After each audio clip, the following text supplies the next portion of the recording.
wabarakatuh. Selamat pagi semuanya. Bertemu lagi dengan saya, Julinda Selvi Helvira. Apa kabar nih kalian semua? Sehat semua ya? Dan pastikan kalian tetap menjaga kebersihan supaya terbebas dari segala penyakit. Oke, sekarang kita sudah masuk di pertemuan kedua, di mana kalian semua sudah siap untuk belajar dan pasti sudah mempersiapkan diri untuk memulai pembelajaran hari ini. Ya, walaupun pembelajarannya belum efektif seperti yang kita lakukan di dalam kelas, setiap pertemuannya kita lakukan dengan cara tatap muka. Ya, meskipun begitu, pembelajaran harus terus berlanjut. Seperti saat ini, kita melakukan pembelajaran daring supaya materi yang kalian terima atau kalian dapat tidak terhambat karena adanya pandemi saat ini. Sebagai upaya juga nih untuk kita mencegahnya, dan kita juga dapat memutuskan rantai penyebaran virusnya. Baik, sesuai dengan apa yang saya sampaikan di pertemuan sebelumnya, saya akan membahas materi terbentuknya keseimbangan pasar dan struktur pasar. Kalian sekarang dapat membuka buku halaman 71, buku ekonomi. Terbentuknya keseimbangan pasar. Di sini kita pertama-tama akan membahas pengertian pasar, di mana kalian pasti sudah mengetahui di pasar itu pasti adanya penjual dan adanya pembeli. Maka pengertian pasar dapat diartikan sebagai tempat bertemunya antara penjual dan pembeli. Nah, barang yang diperjualbelikan merupakan barang dan jasa hasil produksi atau berupa faktor-faktor produksi. Misalnya, pasar tenaga kerja dan pasar modal. Di sini saya akan menjelaskan pasar tenaga kerja. Pasar tenaga kerja dapat diartikan sebagai suatu pasar yang dipertemukan antara penjual pembeli tenaga kerja. Pasar tenaga kerja diselenggarakan dengan maksud mengkoordinasi antara pencari pekerjaan dan orang-orang atau lembaga-lembaga yang membutuhkan tenaga kerja dalam rangka untuk memenuhi kebutuhan tenaga kerja dari perusahaan. Pencari kerja nih, yang pertama pencari kerja. Tentunya dari pasar tenaga kerja tentunya ada pencari kerja dan pemberi kerja. Nah, pencari kerja akan saya jelaskan. Setiap orang yang ingin mencari pekerjaan, baik karena menganggur, putus hubungan kerja, maupun orang yang sudah bekerja, tetapi dia ingin mendapatkan pekerjaan yang lebih baik lagi. Nah, sedangkan yang kedua pemberi kerjanya itu perorangan, pengusaha, badan hukum, atau semacamnya yang memperkerjakan tenaga kerja dengan membayarkan imbalan berupa upah atau gaji. Setelah kita bekerja, maka kita akan mendapatkan bayaran, yaitu dengan berupa upah atau gaji yang akan kita terima. Selanjutnya, yang kedua ada peran pasar dalam perekonomian. Tadi kan yang pertama kita sudah membahas pengertian pasar, dan yang kedua sekarang kita akan membahas peran pasar dalam perekonomian. Peran pasar di sini dapat memberikan banyak manfaat bagi pelaku-pelaku ekonomi. Pelaku-pelaku ekonominya di sini itu ada 3. Yang pertama ada produsen, di mana pasar akan mempermudahkan untuk memperoleh bahan-bahan kebutuhan proses produksi. Pasar juga membantu produsen dalam proses penjualan barang dan jasa hasil produksi. Terus yang kedua ada konsumen, di mana pasar juga mempermudah dalam memperoleh barang-barang yang dibutuhkan untuk keperluan sehari-hari. Contohnya kan keperluan kita, pasti kita butuh ya keperluan sehari-hari. Nah, yang terakhir di sini yang ketiga itu ada pemerintah. Peran pasar di sini juga membantu pemerintah dalam menyediakan barang dan jasa yang dibutuhkan oleh masyarakat umum. Secara umum pasar mempunyai 3 fungsi utama nih. Fungsi utama pasar di sini yang pertama, pasar sebagai sarana distribusi. Pasar sebagai sarana distribusi di sini berfungsi untuk memperlancar proses penyaluran barang atau jasa dari produsen kepada konsumen. Dengan adanya pasar, dengan adanya pasar, produsen dapat berhubungan dengan konsumen, baik secara langsung maupun tidak langsung, untuk menawarkan hasil produksinya. Fungsi utama pasar dalam perekonomian yang kedua itu ada pasar sebagai pembentuk harga. Karena pasar sebagai pembentuk harga, maka pasar di sini merupakan tempat pertemuannya antara penjual dan pembeli untuk berinteraksi. Interaksi antara penjual dan pembeli di pasar akan mendorong terbentuknya harga, karena si pembeli dengan si penjual tadi melakukan yang namanya tawar-menawar harga. Tawar-menawar harga ini dilakukan di pasar tradisional ya, khususnya di pasar tradisional. Nah, setelah terjadinya tawar-menawar, maka terbentuklah harga yang cocok ditawarkan oleh penjual dan diterima oleh pembeli. Dengan demikian, pasar berfungsi sebagai pembentuk harga. Yang ketiga ada pasar sebagai sarana promosi, yang artinya pasar menjadi tempat untuk memperkenalkan atau menginformasikan suatu barang atau jasa tentang manfaat, keunggulan, dan kekhasannya pada konsumen.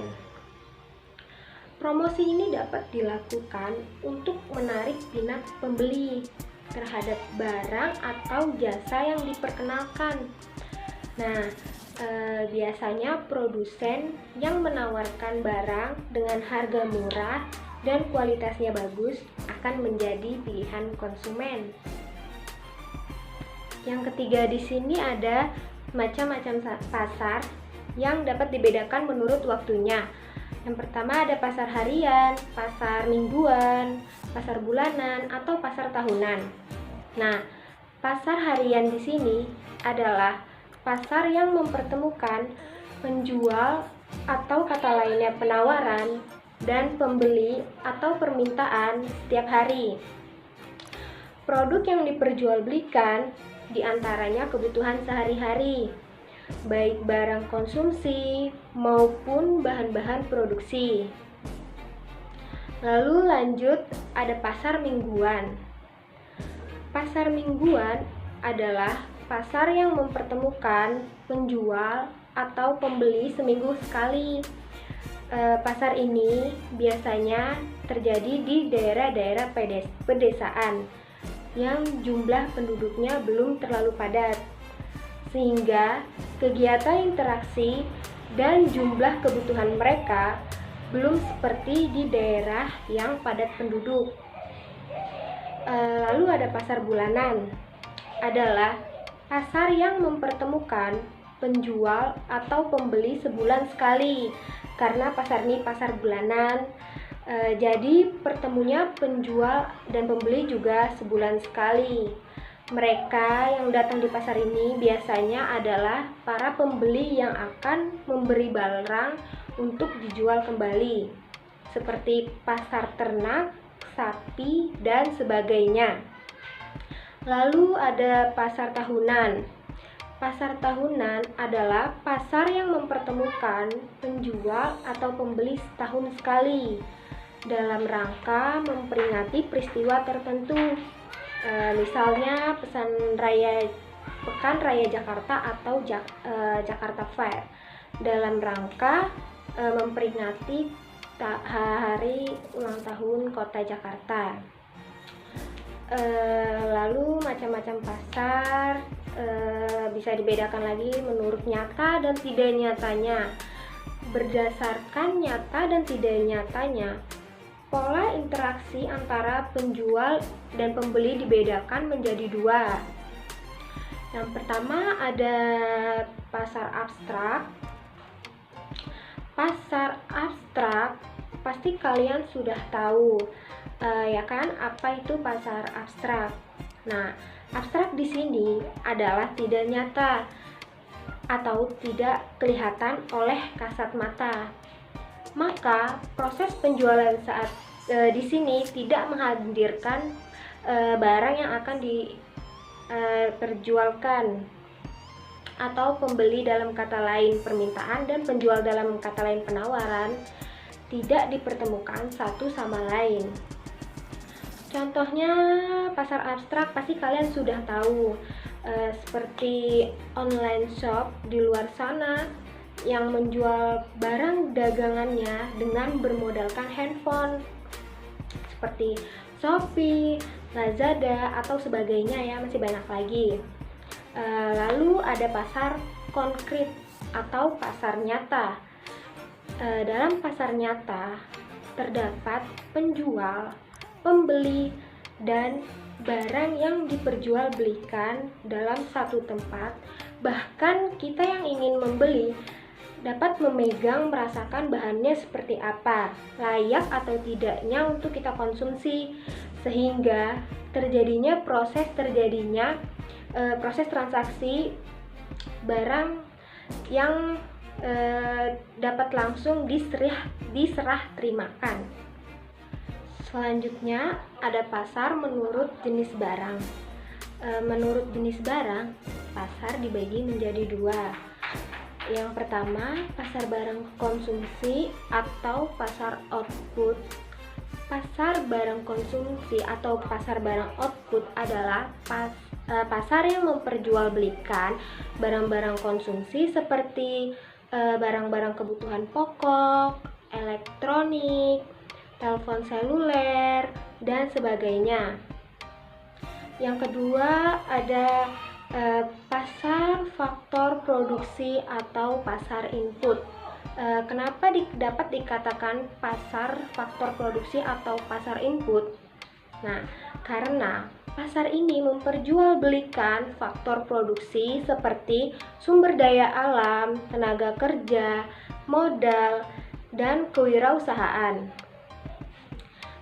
Lalu ada pasar menurut jangkauan distribusinya, yaitu ada pasar lokal.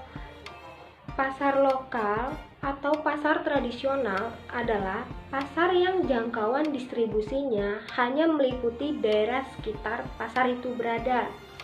Barang-barang yang diperjualbelikan merupakan kebutuhan masyarakat sekitar.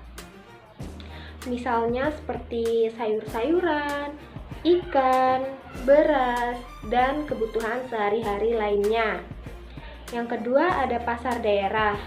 Pasar daerah adalah pasar yang mempertemukan pedagang-pedagang menengah yang melayani pedagang-pedagang kecil atau pedagang eceran. barang-barang yang diperjualbelikan merupakan barang-barang konsumsi hasil industri seperti sabun, teh, kopi, pakaian, dan sebagainya. Yang ketiga, ada pasar nasional. Pasar nasional adalah pasar yang memperdagangkan barang-barang yang di kebutuhan konsumen yang ada di suatu negara. Barang-barang yang diperdagangkan berupa barang-barang konsumsi seperti kendaraan bermotor, seperti onderdil mobil, surat berharga, saham, dan obligasi, dan valuta asing seperti dolar Amerika. Yang keempat, ada pasar internasional. Pasar internasional adalah pasar yang memperdagangkan barang-barang yang konsumennya meliputi dunia internasional. Kegiatan jual beli melakukan kegiatan impor dan ekspor, seperti ekspor tekstil, impor mobil, dan sebagainya. Lalu pasar menurut strukturnya dapat dibedakan menjadi dua. Yang pertama itu ada pasar persaingan sempurna. Pasar persaingan sempurna adalah suatu pasar di mana jumlah penjual dan pembeli sangat banyak, dan produk atau barang yang ditawarkan atau dijual sejenis atau serupa. Pasar persaingan sempurna di mana penjual dan pembeli tidak dapat mempengaruhi harga, sehingga harga di pasar benar-benar merupakan hasil kesepakatan dan interaksi antara penawaran dan permintaan. Nah, di sini saya akan memberitahu ciri-ciri pasar persaingan sempurna. Pertama, terdapat banyaknya pembeli dan penjual, lalu ada barang yang dijual bersifat homogen, lalu sulit memperoleh keuntungan di atas rata-rata, lalu terdapat banyaknya perusahaan kecil, dan yang terakhir mudah untuk masuk dan keluar pasar. Sedangkan yang kedua, ada pasar persaingan tidak sempurna. Pasar persaingan tidak sempurna adalah pasar yang memiliki karakteristik kebalikan dari pasar persaingan sempurna. Nah, pada pasar persaingan tidak sempurna ini, penjual bisa menentukan harga dan jumlah barang sehingga diperoleh keuntungan yang maksimal. Barang-barang yang diperjualbelikan terdiferensiasi, yaitu untuk jenis barang yang sama yang memiliki berbagai variasi atau ragam corak dan bentuk, sehingga konsumen dapat membedakan dan melakukan pilihan secara bebas. Barang-barang yang terdiferensiasi tersebut dapat dibedakan melalui kualitas, warna, bentuk, ukuran, merek, aroma, pelayanan, dan sebagainya. Oke, sekarang kita masuk ke struktur pasar atau bentuk pasar. Oh iya, sebelum saya melanjutkan lagi pembelajaran kita hari ini, pastikan kalian sudah paham tentang apa yang saya jelaskan tadi. Baik, kalau begitu saya akan mengingatkan kembali. Yang pertama tadi kita sudah bahas, yaitu yang pertama ada pengertian pasar, lalu yang kedua ada peran pasar dalam perekonomian. Lalu kita bisa pecah lagi, ada manfaatnya. Manfaatnya yang pertama itu untuk produsen, konsumen, pemerintah.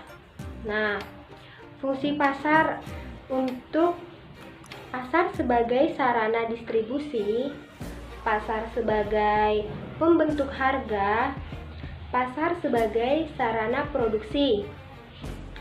Yang ketiga, ada macam-macam pasar. Bisa dibedakan menurut waktunya, yang tadi sudah saya jelaskan. Nah, yang pertama ada pasar harian, pasar mingguan, pasar bulanan, dan pasar tahunan. Lalu macam-macam pasar bisa kita pecah lagi menurut nyata dan tidak nyatanya.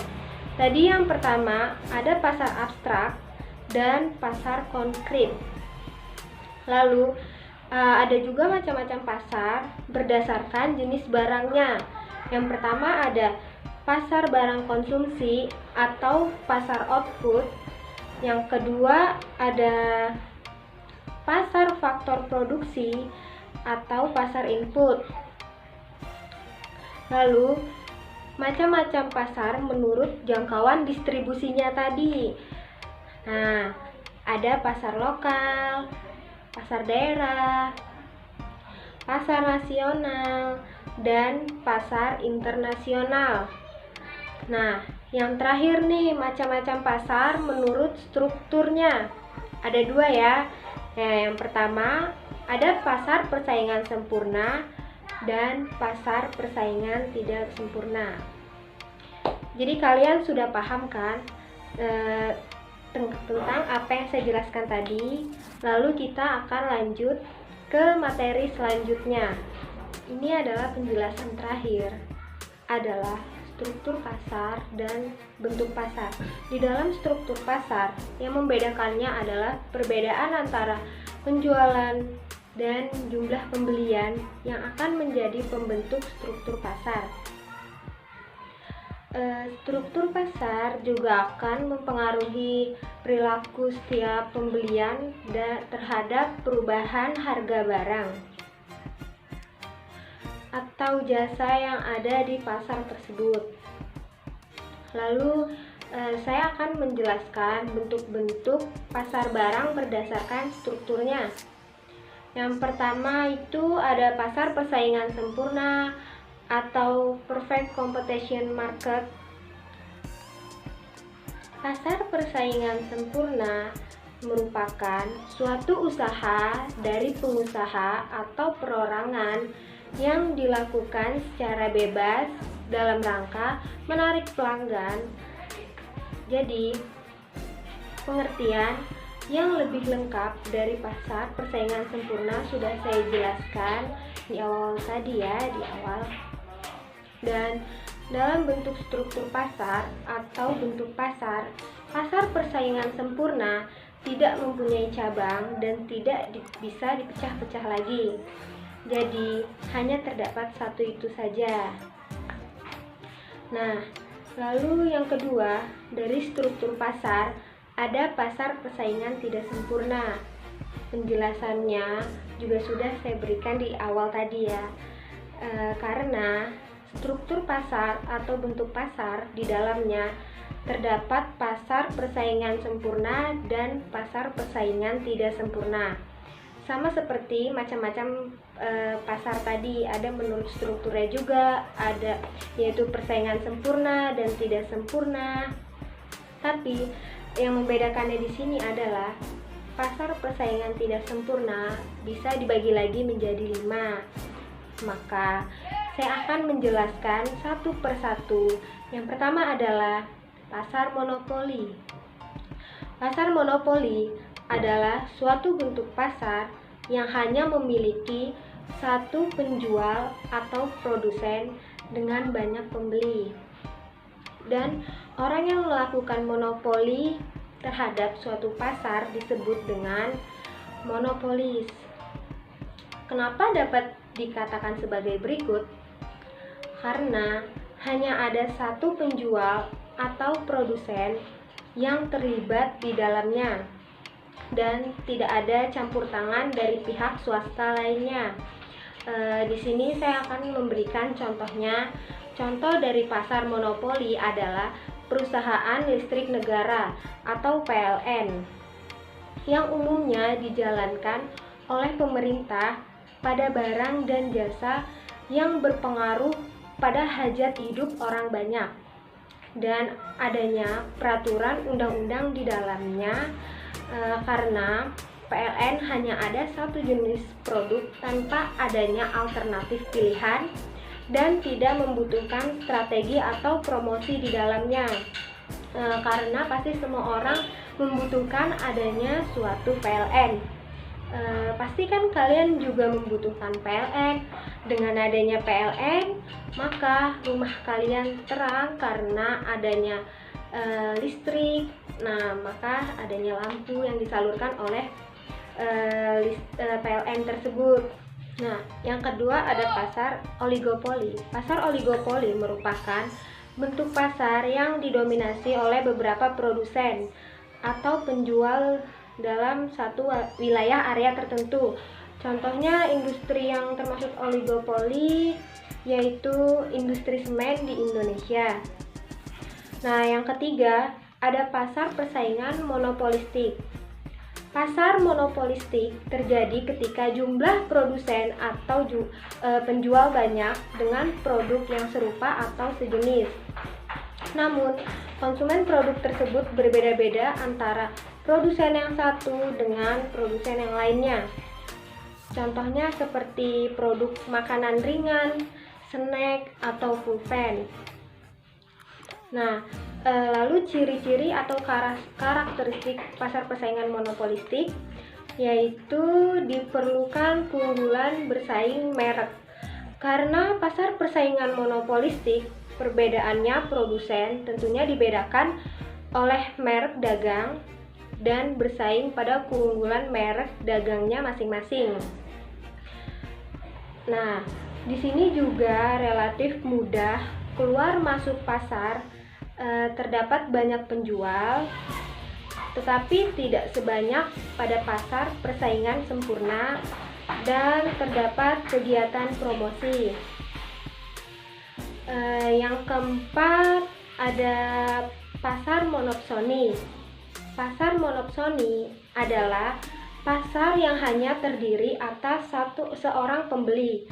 Oleh karena itu, pada pasar monopsoni ini hanya terdapat satu pembeli dengan satu penjual. Ciri-ciri pasar monopsoni ini adalah harga barang tidak terlalu tinggi, kualitas harga terjamin, produsen merupakan pihak yang kurang menguntungkan, dan konsumen merupakan pihak yang diuntungkan. Oke, ini yang terakhir ada pasar oligopsoni. Pasar oligopsoni merupakan pasar yang dikuasai oleh lebih dari 2 orang pembeli dengan pemasukan dari sejumlah penjualan. Tentunya di dalam pasar oligopsoni ini semua produk yang dijual di pasar ini adalah produk mentah atau bahan setengah jadi yang harus diolah kembali agar dapat digunakan. Nah, setelah diolah, lalu para pembeli kemudian mengolah bahan mentah tersebut yang tadi sudah dibeli dan menjualnya ke konsumen akhir. Begitu penjelasan dari pasar oligopsoni. Cukup sekian pembelajaran kita pada pertemuan kali ini. Jika ada yang kurang jelas, bisa ditanyakan atau tulis di kolom komentar. Dan mohon maaf jika ada salah-salah kata, karena kesempurnaan hanya milik Allah Subhanahu wa Ta'ala. Assalamualaikum warahmatullahi wabarakatuh.